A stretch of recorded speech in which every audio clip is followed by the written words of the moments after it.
Hi friends, welcome to Augustine education library. ఈయన మీకు తెలుసా? ఈయన పేరు అశోక్ కెమ్కా, మాజీ ఐఏఎస్ ఆఫీసర్.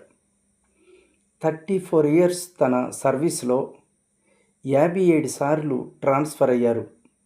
అదే తన నిజాయితీకి దక్కిన గౌరవంగా ఆయన చెప్పుకుంటారు. కానీ ఇకపైన ఆయనెవరూ ట్రాన్స్ఫర్ చేయలేరు. ఎందుకంటే 2025 ఏప్రిల్ 30న తన సర్వీస్ నుండి రిటైర్ అయ్యారు. ఈయనకున్న ప్రత్యేకత ఏంటంటే ప్రతి 6 నెలలకు ఒకసారి ఒక పోస్ట్ నుండి మరొక పోస్టుకు ట్రాన్స్ఫర్ అవుతూ వచ్చారు. ఆయన అధికారికంగా బదిలీ అవుతున్నప్పటికీ చూసేవారికి ఆయన అన్యాయంగా బలయ్యారు అనిపించింది. ఈయనకు ఎవరికైనా ఉన్నది ఉన్నట్లు చెప్పడానికి వెనుకాడరు అనే పేరు ఉంది. కానీ కొంతమంది దీనినే ఎదురు చెప్పడం అని కూడా అంటారు. మీడియా ఈయనను అత్యధిక బదిలీ పొందిన ఐఏఎస్ అధికారిగా పిలిచింది. ఫ్రెండ్స్, ఈయన జీవితంలో నేను గమనించింది ఏంటంటే ఇంటిగ్రిటీ, సమగ్రత. ఇప్పుడు నేను ఇంటిగ్రిటీ గురించి మీతో కొన్ని విషయాలు షేర్ చేయాలని ఇష్టపడతా ఉన్నాను. ఇంటిగ్రిటీ అంటే the consistence between our words, thoughts and actions. మన మాటల్లో, ఆలోచనలో మరియు పనుల్లో ఉన్న సుస్థిరతనే ఇంటిగ్రిటీ అంటారు. డ్వైట్ డి ఐసెన్హోవర్ అనేటువంటి ఒక ఫిలాసఫర్ ఇలా అంటాడు: integrity is the supreme quality for leadership. Without integrity no real success is possible అంటాడు.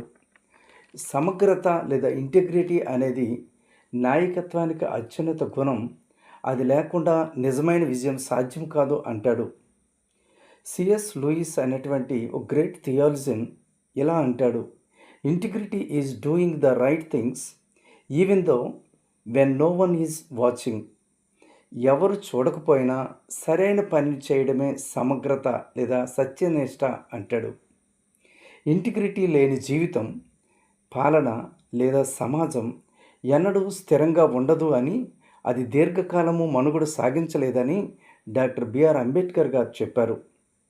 నిజాయితీ లేదా సమగ్రత ఉన్న వ్యక్తి ఎక్కడ ఉన్నా గౌరవం పొందుతాడు, నిబ్రంగా జీవిస్తాడు.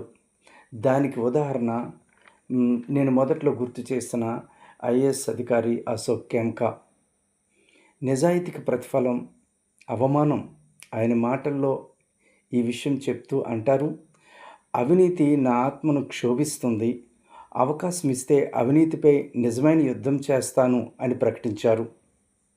నిజాయితీ అనే గొంతును నిశ్శబ్దం కాకుండా వినిపించినప్పుడే ఒక దేశం వృద్ధి చెందుతుంది. ఫ్రెండ్స్, నిజాయితీని, సమగ్రతను సన్మానిద్దాం.